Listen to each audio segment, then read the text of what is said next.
Hi, my name is Kayla Keith, and this is Missing Midwest, a true crime podcast about those that have gone missing. Today's story is about a man and a woman. One is dead, one is missing. Who is responsible? Someone knows something.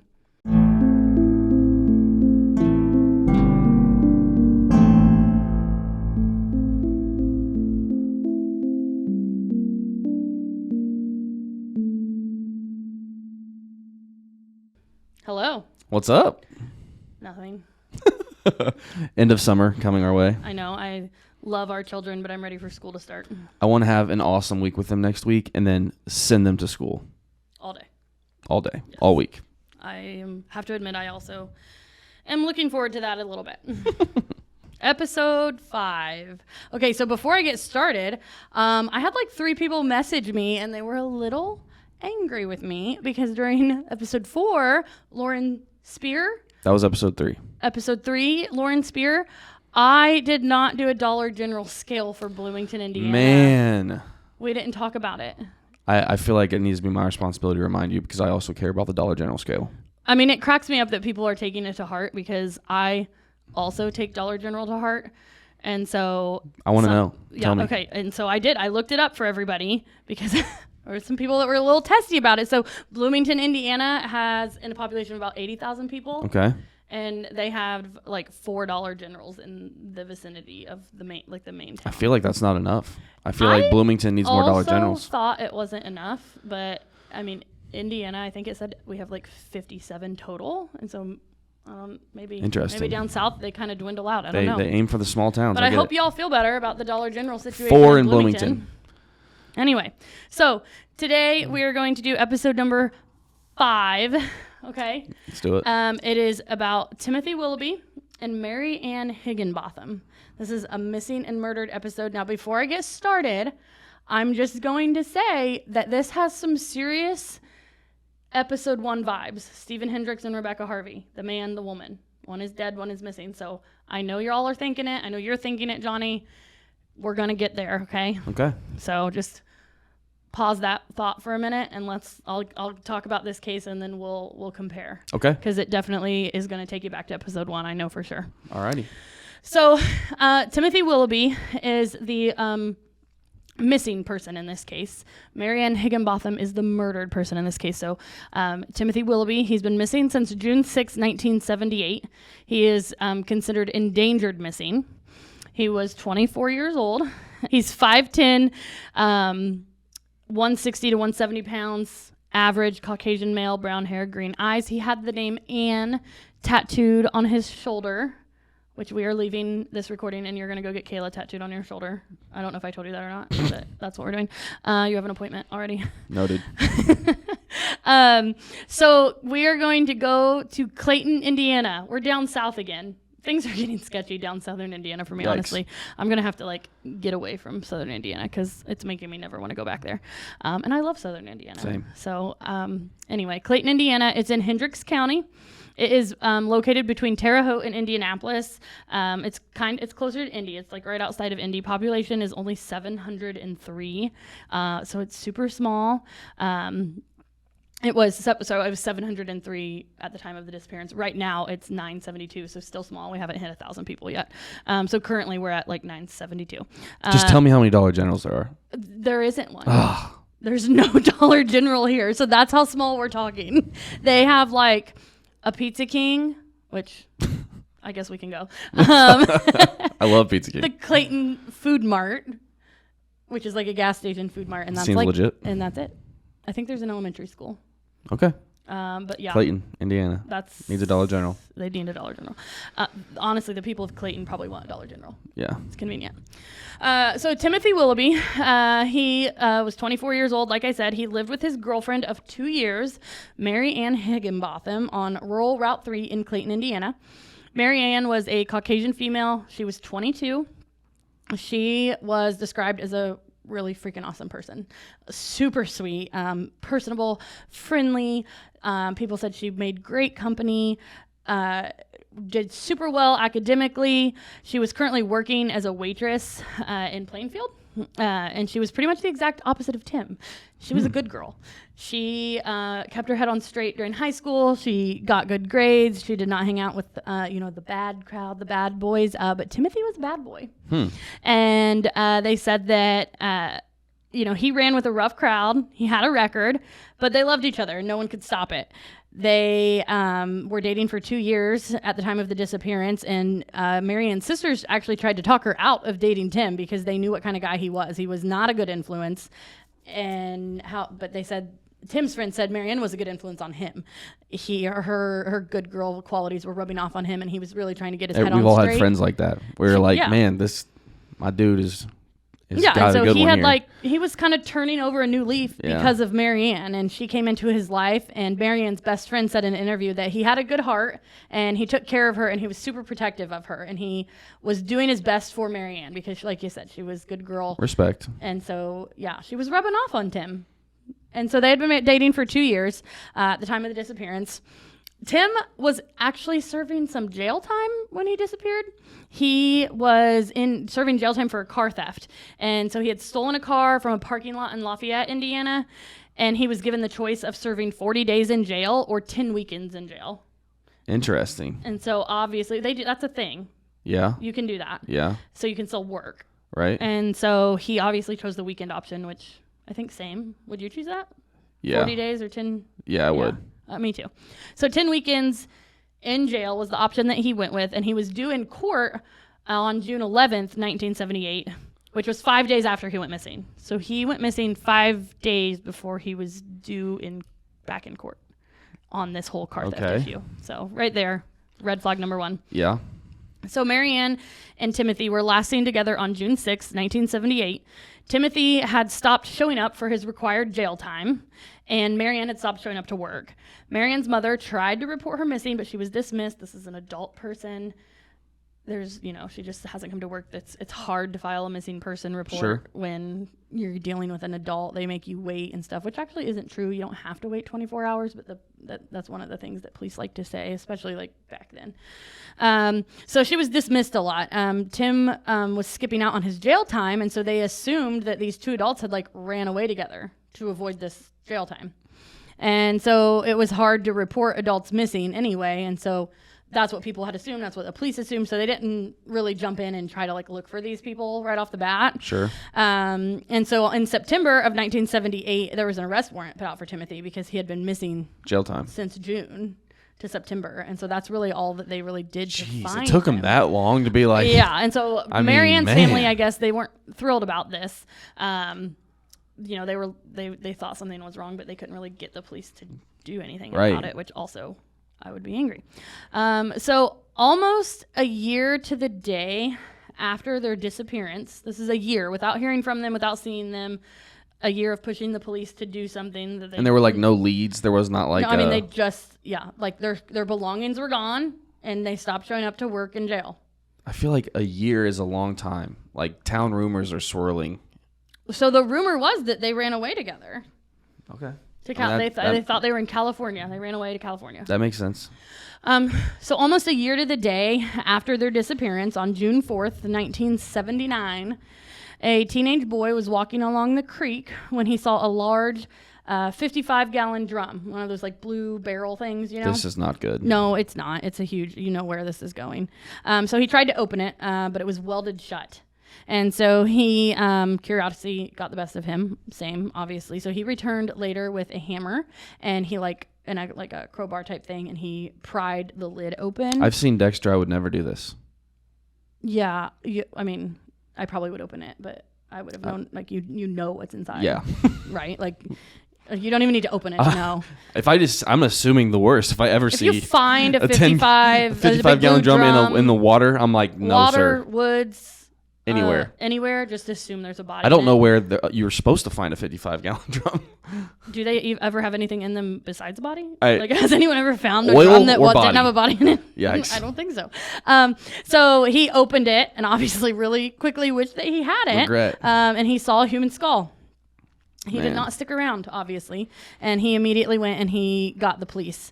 Dental records confirmed that the skeletal remains found were Marianne Higginbotham's. She had been bound, gagged, wrapped in plastic, wrapped in a piece of carpet, placed in a sleeping bag, and an autopsy determined that she had been shot in the back of the head and then placed in the 55-gallon drum, welded shut, and then it was placed in the river. Awful, right? Big yikes. Yeah, that's awful, man. Jeez.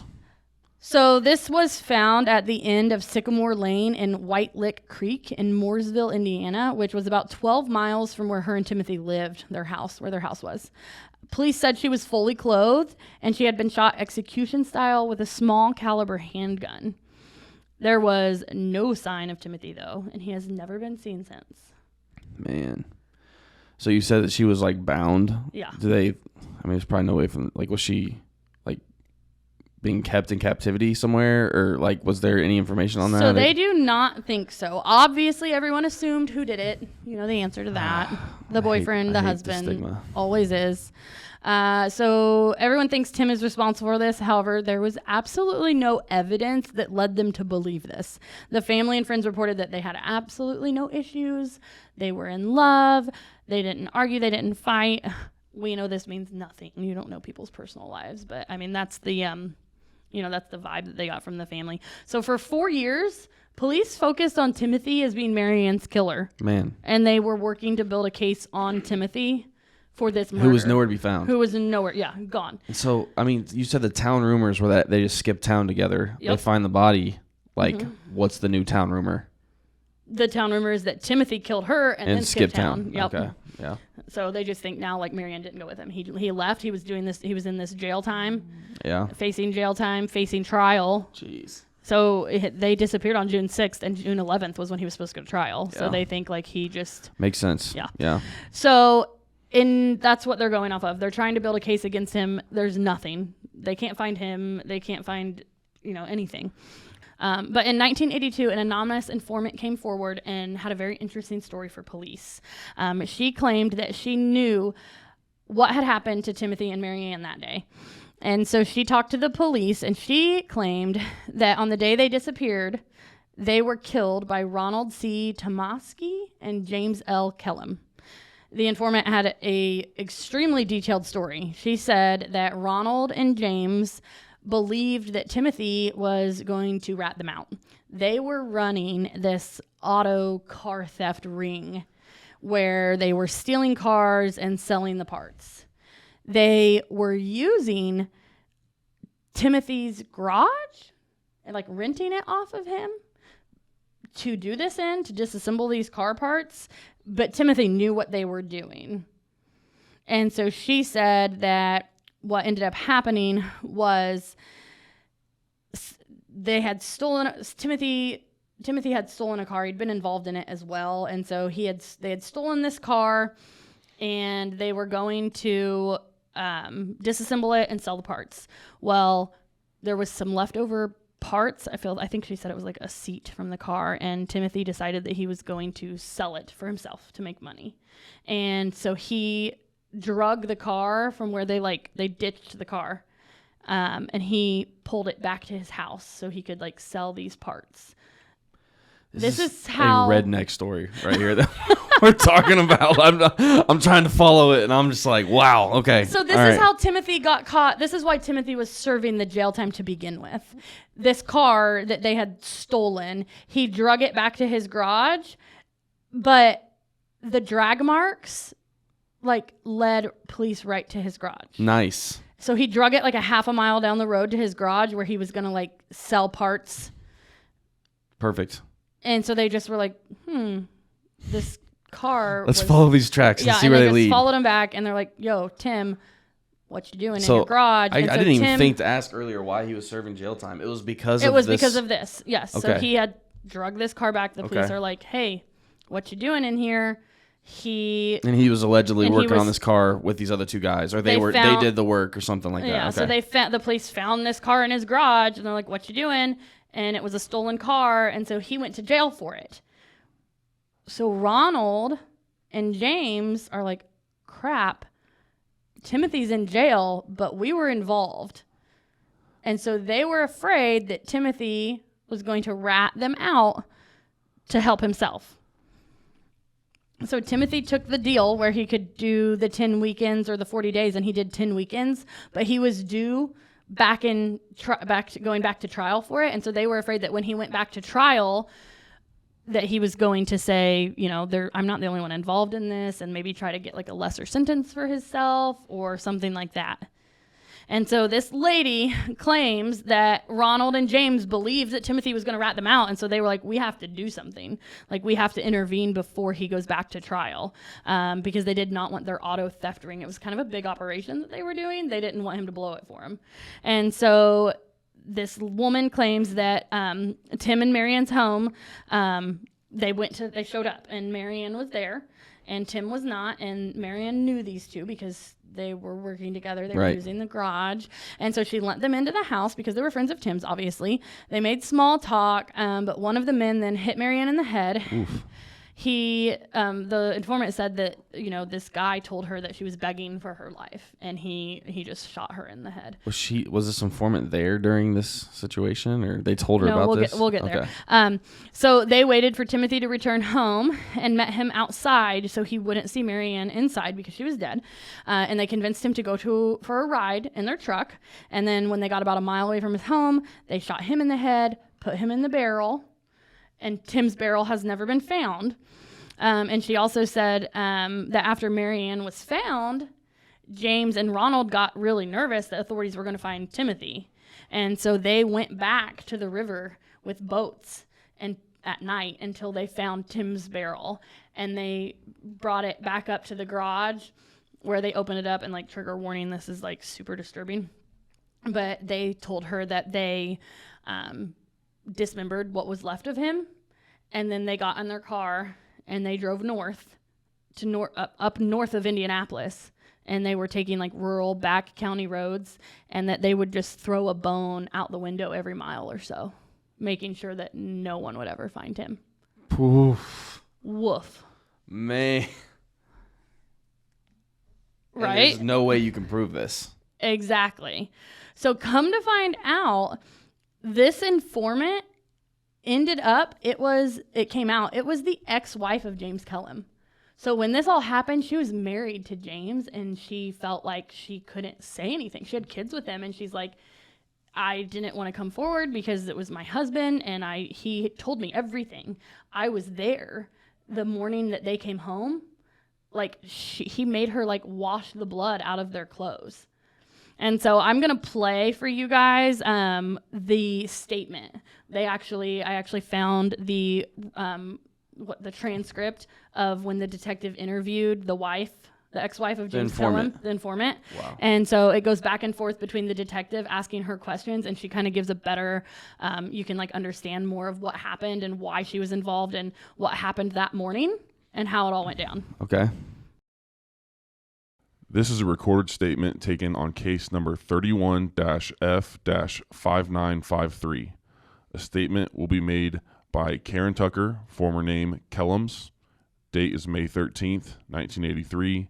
The time is approximately 1:50 p.m. Statement is taken at 4275 Genola Court, Indianapolis, Indiana. Present are Karen Tucker, her husband Robert Tucker, and myself, K.C. York. P.E. pound 1826. Karen, first of all, I'll ask if you are aware that this is being recorded. Yes, sir. Karen, I'd like to take you back some 8 or 9 months, as near as we know at this time, sometime in the month of August 1982, when you contacted me with some information on an old case. Information that you had on an old case of ours on an open murder involving the death and disappearance of Marianne Higginbotham and Timothy Willoughby. Would you just tell me, as best as you can, from memory, about the meeting in my office back in August of 1982? Sure. Myself and Robert came out and talked to you, tried to get you to listen to a problem I was having. Mostly, I didn't know what to do with this information, and I was concerned about my own safety and my children's safety, and worried about different things, this and that, and different times, and I kind of see that you were on my side, and I felt comfortable enough with you, and I thought it was time to tell somebody this information about the murders, that my husband had murdered someone and another person. Ron Thomas, he murdered the other person. What was your husband's name? Who you're referring to now? The one that murdered the person? Yes. Oh, okay. It was James Leslie Kellums. And what's Thomas's name? Ronnie Tomasic. That's all I know. Do you know how to spell his last name? I believe it's Tomasick. Okay. You informed me that you knew that Tomasic and Kellums had murdered Mary Ann Higginbottom. Yes. What about the disappearance of Tim Willoughby? Well, I knew he had murdered him too because they had come home and told me this when they had done it. Where did you live at the time?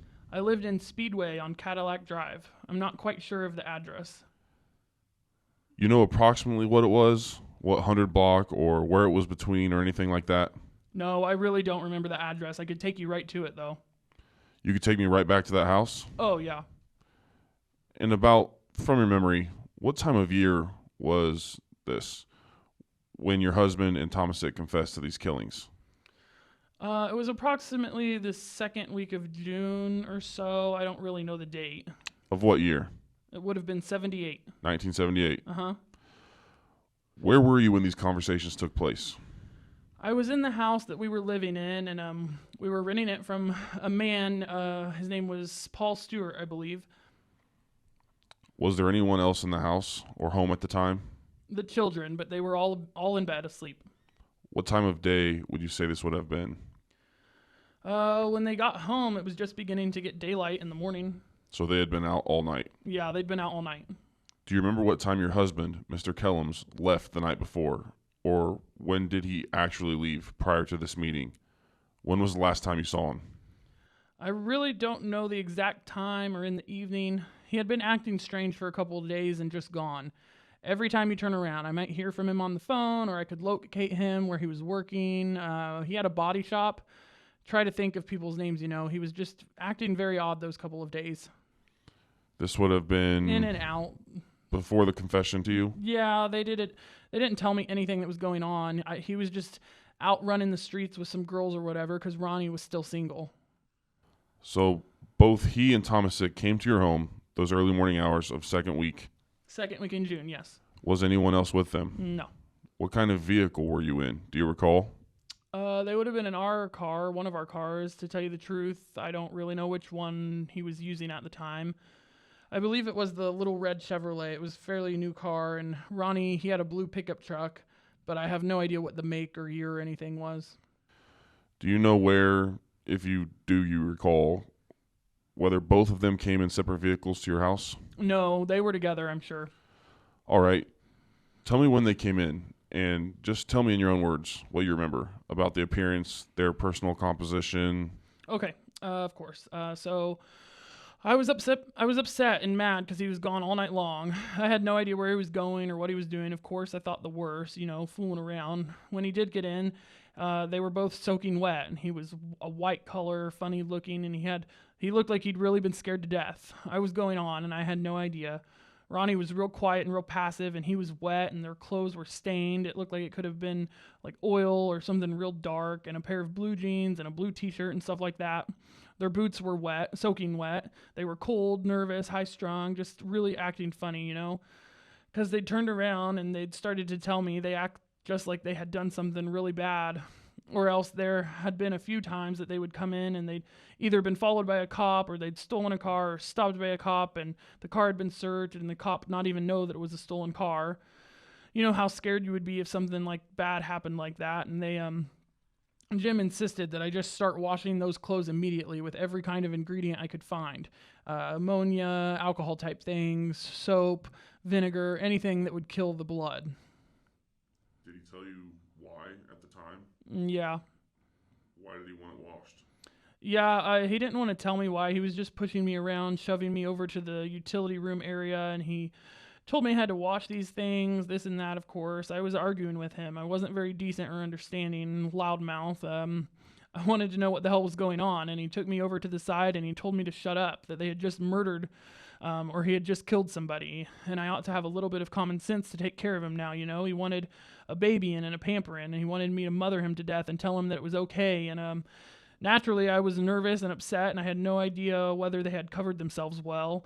At the time, I knew I couldn't leave him, although I hated Hated it because the way he acted, and he threatened me and treated me all the time. There was no way I could leave him. If I did, he'd make me stay or come back after me or whatever, and life would just get that much worse. He wanted a little compassion. He wanted me to try to understand this and that, and he took me to the bedroom and told me he would tell me all about it later. Of course, I was full of questions too. I wanted to know where they were at and where they put them and how they did it and was anybody around and this and that, and I didn't get a lot of answers at first, and he was real reluctant to tell me different things because he didn't want me to know so that I wouldn't have to have anything to come back on, or I wouldn't have to do a lot of lying to the cops or try to cover up lies or whatever. He went through a period of that when he was going through stealing the cars, this and that. The less I knew, the less a cop could come out and ask me, and that I wouldn't have to try to cover up. Him and Ronnie sat there at the kitchen table, both of them teary-eyed, carrying on a little bit. They were upset and scared. And they both said they were going to try to rest a little bit, drink some coffee, get calmed down so they could go to work and act normal during the day. And then they were going to go back and finish up whatever they didn't get done. And then they told me that what they had been doing for a couple of days, was making arrangements and plans. And they got one of those cans, one can from another place with lids. And Now you said cans. Now what are you talking about? I believe he called them the 55-gallon drums, those big barrels. Yeah, barrels. I don't know where they got them. Who did Jim tell you that they killed? This guy, he had a nickname. Do you remember the nickname? No. Okay, it would have been Tim Willoughby is his name, and his girlfriend, which would have been Marianne Higginbotham. I don't think that I've ever met them. I could have maybe seen them somewhere or associated with them, but I don't really speak to them that I know of. He told me that morning that in front of Ronnie that they had killed them and that they had started giggling and laughing about an experience that they had when they had gotten rid of Tim. I don't know exactly what they said they did with him at this point, but they went back to get her at her house, and she was already dead, and they put her on the engine of the car or the pickup truck, and they had to go get gas at the same time, and so they were taking things different places or whatever, and I think they loaded up the bodies where they could take them out to the automotive place that his father rents there. His name is Court. That's what's on the automotive place, the body shop thing. Court, C-O-R-T. And that's where they sealed them in the barrels, but they had stopped to get gas, and Ronnie's truck used oil, and the guy says, "You want me to check that oil?" And Ronnie says, "Yeah." Jim naturally hitting him in the side. They didn't want that truck opened, and Jim comes up with this story that hey, I just checked it yesterday, it's okay, no problem. And then they both giggled. They thought it was hilarious that they were both so upset that they had forgot. They almost let that guy open the body, the hood with the body. The hood with the body underneath. Yeah, because I guess he had that much nerve to do all that kind of stuff and kind of going crazy there a little bit. He forgot about it. Did they tell you why they killed these two people? Yeah, they told me that they had talked about it on and off. Something was going on and was going to have to be done with Willoughby because they were using Willoughby's garage as a chop shop to cut up stolen cars. And they had taken this one stolen car there, and and when they were leaving the driveway with it, the thing fell off its wheels, and the car had fallen off the wheels. Maybe there wasn't enough bolts in the tire or something. I can't remember exactly what he had said about that. But of course, when you're running a hot car, you don't have time to know. You stand there, you put the wheel back on, You take really good care of it like you would if you were in a wreck. When you had a wrecker come out, you got to hurry up and get this stuff out of your hand so you don't get caught. So they decided that they were out on a country road wherever Willoughby lives, and they were out far enough that they could run it down the road and torch it, and that's what they did. So, but when the investigation came out, or the fire department came out, or the police or whatever, when they were out there taking care of this burning car, they found that there was this long line in the road, and it led right back to Willoughby's driveway. Anyway, in between the lines, I guess they didn't realize at the time. The police didn't realize it until morning. But anyway, they put out the car, and they took off. Whatever, however policemen or firemen handle that. So in the meantime, Willoughby is supposed to be getting all the seats and all the things that belong in the car or that were there in the car and get rid of that stuff and get the garage cleaned up. Well, these two fellows who went to work during the day, and Willoughby decided he was going to make some money off those car seats. I guess they were bucket seats or something and other things that were in the car. So he sticks them in his attic, and he didn't tell Jim or Ronnie about it. And then in the meantime, I guess the police came back to investigate, and they found that long line that led to his driveway, and they decided that Willoughby had to have been in trouble before then so they were going to get a search warrant and they were going to search his house. And when they searched his house, they searched the garage, and then that's when they found the seats and whatever else. So here's Willoughby being arrested, and he had already been in enough troubles and spent some time in prison, according to Jim. So this guy finally got bailed out and was home. They went over to talk to him, and they found out what was going on, and he said that they were going to have to pay, and Willoughby wanted paid off so he could leave the state or whatever, and he didn't want to have to do any more time. So he was either going to have to turn state evidence for the cops, what you call flip on them, or they were going to have to pay him off so he could leave town. And Jim and Rodney, neither of them had the money to pay him off, and they didn't know what he wanted, how much or anything, and he wanted a lump sum, so they kept saying all along that they knew they couldn't trust him, and he was going to flip on him, and he might even flip on them if they paid him anyway, So they talked on and off and said 2 or 3 different times. I heard them talk about it, and they said Willoughby's going to have to end up dead. But I never figured that Jim Kellum or Ronnie Tomasic had the balls to do it. So they talked on and off and said 2 or 3 different times. I heard them talk about, saying Willoughby's going to have to end up dead. But I just never figured Jim Kellum and Ronnie Tomasic had the balls to do it. If they were discussing it, I might throw in a tidbit that you guys can't do this, or you're going to have to do something really desperate. You're going to have to put up with her and him in a place that you could keep control of. You can't handle it. You guys can't do it. And then, next thing I know, it came time for Willoughby to go to court, and he made a comment that he was just going to go ahead. They didn't pay him, so he was going to go ahead and turn the evidence because he wasn't spending any more time in jail. He had told that to someone else? No, he told that to them, to Ronnie and Jim. That's what made their mind up that they were going to have to do him in. Do you remember about when Willoughby was supposed to appear in court? That's the reason that I thought it was the second week of June or around that time. Like I said, could have been from the 7th to the 17th. I couldn't give you an exact date. So we're at right now. They had been using Willoughby's barn or garage on the property he was renting for a cut shop. Yeah. And he was getting some of the fruits of the stolen vehicles for his own profit. Yeah, well, they were paying him to use the garage or whatever that was out there. He was supposed to get rid of the other stuff? But he was supposed to go ahead and get rid of the stuff, and he really wasn't involved, if I remember right, other than this time. They asked him to get rid of all that shit because they had to hurry up and get to work. So he decided to keep it and try to make a few extra bucks? Yeah. And he got arrested over it? Yeah, because if I remember right, I don't think Willoughby had anything to do with it as far as chopping it up or the stealing of the cars or anything like that. He was just letting them use the garage for a few extra dollars. So then Willoughby was putting pressure on them to get him some money so he could get away for a while, or he was going to rat them out. Yeah. To save his own hide. Yeah. They couldn't come up with the money that he wanted, so they began talking about having to take care of him some other way. Yeah, and it got real close to that court date. I want to turn the recording off just for a minute. We're back on the recording now. Okay, Karen. So apparently they decided they thought had to be done. Now, did Jim Kellums and Ronnie Tomasic relate to you how these two people were killed and what became of them from that time on? Yeah, Jim did. Ronnie didn't really say much. I don't know how they came across the decision or why they decided to, since Jim was the one that was married and had a female, this and that or whatever, that Ronnie should be the one to kill the girl. I guess they thought maybe I would have hard feelings if it was him killing the girl or something, and that Jim was going to kill Willoughby, and that they told me that they had gone over to the house with the full intentions of doing them, but they didn't know exactly how they were going to do it or what. They were just going to play it by ear, and I don't know what gun they used. I believe it was a little black gun that he had purchased from the guy on the south side there, that the one that ran that dog place. Like, I can get that name for you another time if you want me to.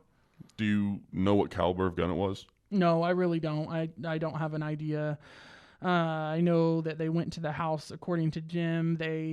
He told me that they went in there and they stayed for a while and visited and acted like they was just waiting on Willoughby to show up, and he wasn't there. And so they decided, since Willoughby, I think they even knew that Willoughby wasn't supposed to be home at that time, and they decided to just play it by ear, and they just handled whatever situation they could. Jim said that he finally had to coax him into going on and getting it done.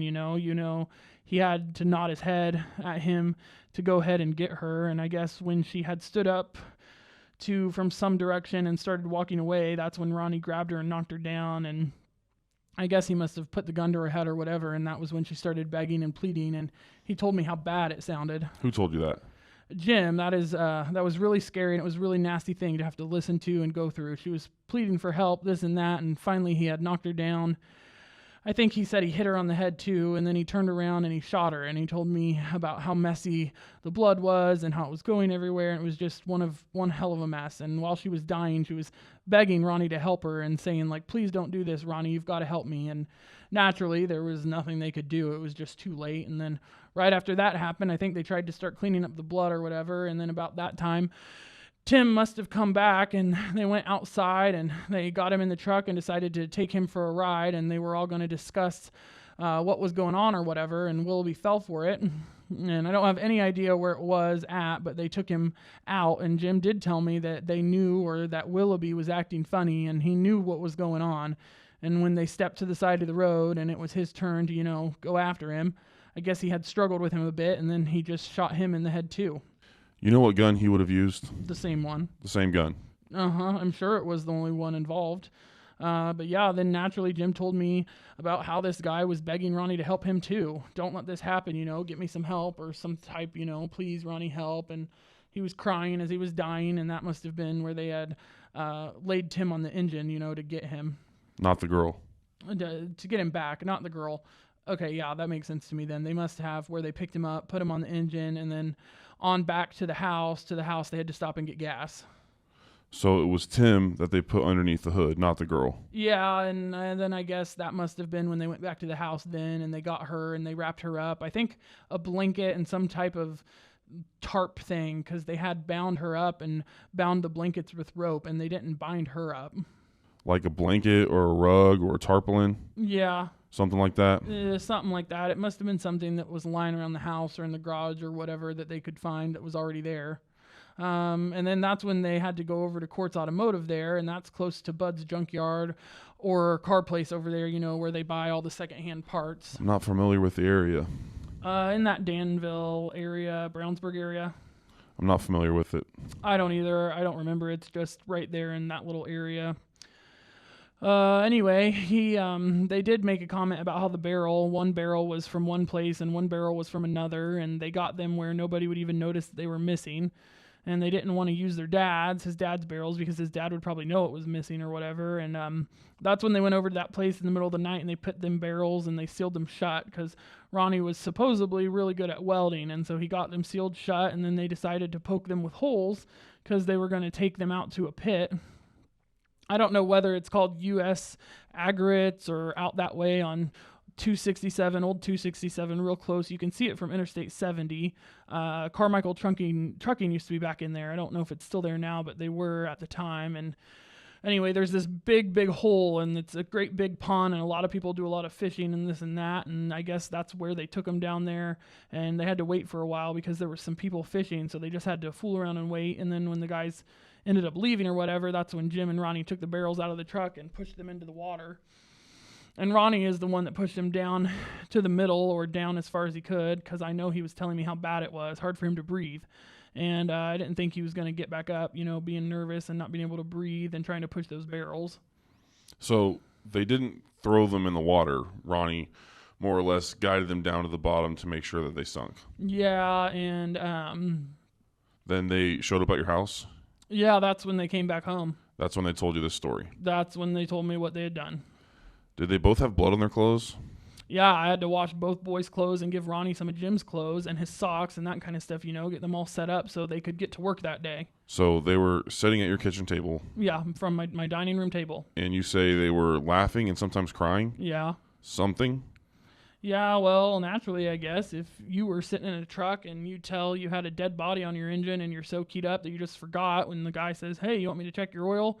And your truck uses oil, and you say, yeah, sure, and about that time you get an elbow in the rib, and say, nope, I checked yesterday. I'm sure you're going to sit there and eventually laugh or chuckle over, gosh, can you just imagine that happening? There was a comment about some jewelry. Oh, okay. So that morning, Jim and Ronnie had been getting rid of all the things in the house to make it look like maybe Tim and Marianne had taken off and ran away together. Furniture and everything? Yeah, I believe it was everything they could get rid of, Anyway, some of the things Jim had said was really nice, and he hated to get rid of it.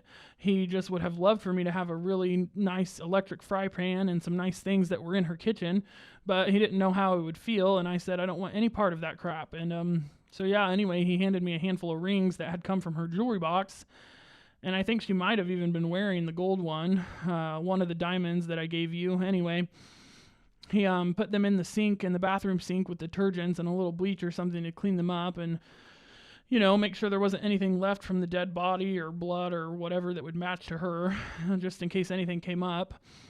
He tried to clean them. He gave me a handful of rings, which, I don't know, there might have been a dozen of them, maybe 10, 14, just a handful.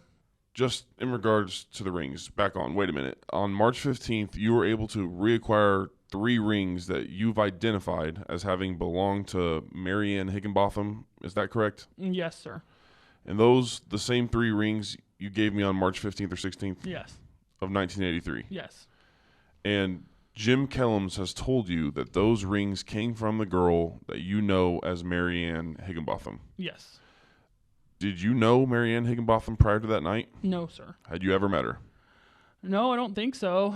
Now, there are a lot of times that I would be in a car where Jim was up talking to different people he was dealing with, and maybe there might have been at Bud's and walked by and, that's Willoughby and his girlfriend. But you never face-to-face met Marianne Higginbotham? No. Or Timothy Willoughby? No. And so your information is based solely on what your ex-husband, James Kellums, and Ronnie Tomasic told you? Yes. Names of people and how they killed them and what they did with them? Yeah.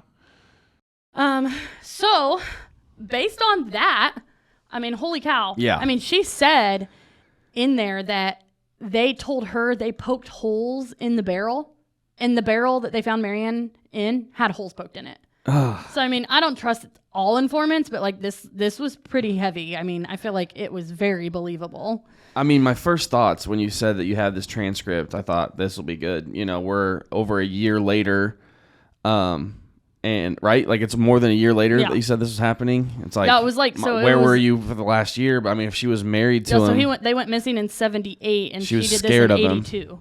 Goodness, my other thing, at first too, was okay, 20 weekends in jail, that sucks, but 10.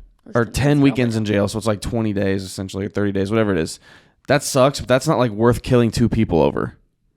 So yeah, it wasn't that. It was the operation auto theft ring that their career was going to end. Whole thing. Yeah, that's how they made money. That was their whole thing. And so they had done it a lot. They would be in jail for, it wasn't one car. They had been running this ring for a while. So it also sounds like it's hard for me to believe that Timothy was the only person that was ever potentially getting these guys in trouble. Yeah. If it was that big of a thing. Yeah. So is there a body count here? I don't know. Yeah, so based on the informant's information, Ronald and James were both arrested for the murders. However, charges were dropped for lack of evidence because how do you have prove a any right of to a that? speedy trial. Yeah. And they had no body, no weapon, no witness, nothing like that. And so there's not much that you can do with an ex-wife's you have this woman's testimony. word. If they put somebody in jail for every ex who told a story about somebody. Yeah. So, there's really nothing that they could do. That story, though. I know. It's believable, but you can't. That's not enough to put somebody in jail for murder. Well, and just the consistencies with Oh, yeah. That's what happened. I fully believe that her story is exactly what happened. You know what's stressful? Buying and selling a house. Just over a year ago, we were in the middle of the process and it was overwhelming. I am so thankful that we had someone like Amber to guide us through the process. She knew what to do and when to do it. You were so concerned about pricing and loans, and I was just concerned with the colors and the layout. Oh, you remember that? Yes. Amber kept everything in mind, and we are in our dream house because of her. If you are looking to buy or sell in or around the Howard County area, you have to give Amber a call, or you can just give her a text, 765-865-1118. You can follow her on Facebook at Amber White, Realtor/Broker with Carrie Gruhl and Associates. She posts the latest listings, giveaways, and even helpful home tips. We are so grateful for Amber and all her help. So police are still hoping to someday recover Timothy's body and solve these murders. Foul play is obviously suspected. I'm pretty sure you, me, the police, everyone believe this informant story and believe that Ronald and James were so responsible. I mean, there was just too many consistencies and details of it. And so, I mean, to this day, James is deceased and Ronald is still alive, but nobody was ever charged in their disappearance or their murder. Mary Ann's murder and Tim's probable murder. Man. I think it's obvious what happened. I also wanted to point out how interesting this is to me of the themes here that we have between episode 1. Stephen Hendricks worked in an auto body shop.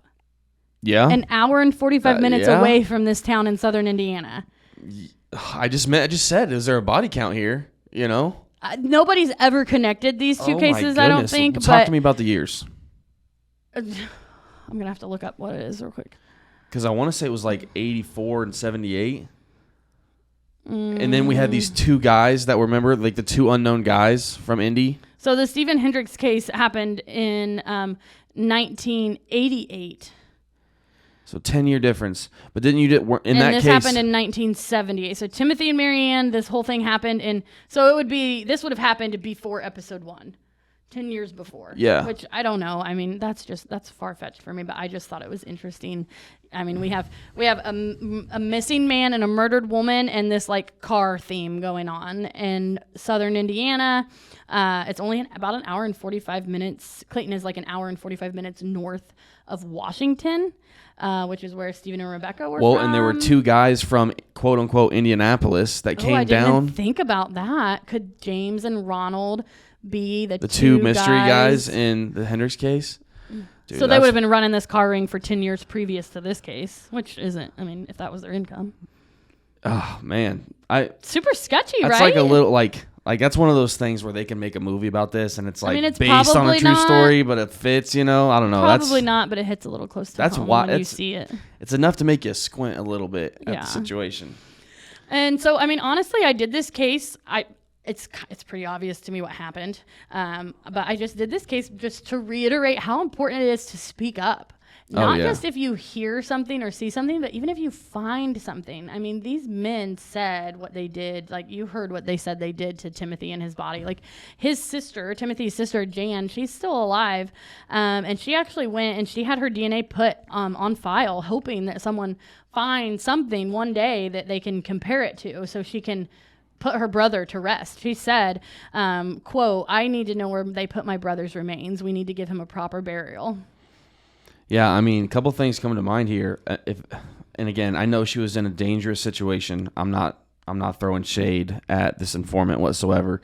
But if she would have came out and spoke to somebody before they found the first body, oh yeah, then if they would have found her, they'd have been like, well, we have this story that says the other one is close by. So we need to, they would have found him. And then the two guys wouldn't have had a chance to get the drum out and throw him all over Indiana. Like, that's true. And the other thing, too, that comes to mind is, like, the only way, if that's what happened, the only way that we can confirm that is if somebody in between Clayton and Indianapolis finds a bone in their field, which would now be 25 years old. Confirm his death. 35 years old? 35. Yeah, that's wild. Math here. That's wild. Yeah, I mean, and they said it was north of Indianapolis. Yeah, I mean, so that's why I'm saying it's so important. Like, if you do find something that you think could be human remains or something, to report it and tell it, because that is the only way to give closure to the family that Timothy is deceased. Would be to find like one of his bones or something.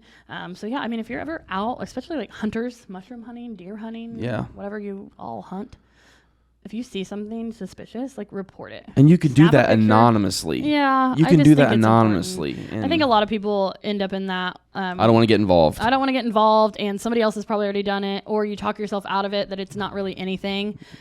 If it is nothing, then nothing happens. It's just nothing. Who cares? It's just important. Speak up. Yeah. Someone knows something, and you know what? If you think you might know something, that's worth talking to someone about. Mm-hmm. Listen up. If you're a small business owner like myself, you understand the value of time. There is always something to be done, and it's up to you to do it. Your business is your baby, and you rarely can trust others with it. But what if I told you that I had somebody that you can trust, someone that can save you time and help your business grow? I do.